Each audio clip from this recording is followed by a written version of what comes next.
daripada sholatnya dengan seseorang saja. Dan setiap kali bertambah banyak jamaahnya, maka itu lebih dicintai oleh Allah Subhanahu wa ta'ala. Semakin banyak jamaahnya, orangnya, maka itu lebih dicintai oleh Allah Subhanahu wa ta'ala.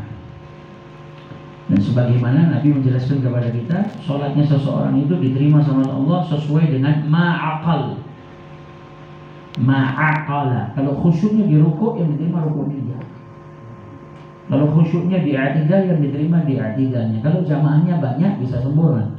Mungkin ada yang khusyuk di Fatihahnya, ada yang khusyuk di rukuknya, ada yang khusyuk di i'tidalnya, ada yang khusyuk di tasyahudnya. Kalau dikumpulkan semuanya khusyuk. Maka setiap kali sholat jamaah itu orangnya semakin banyak, maka itu lebih dicintai oleh Allah Subhanahu wa ta'ala.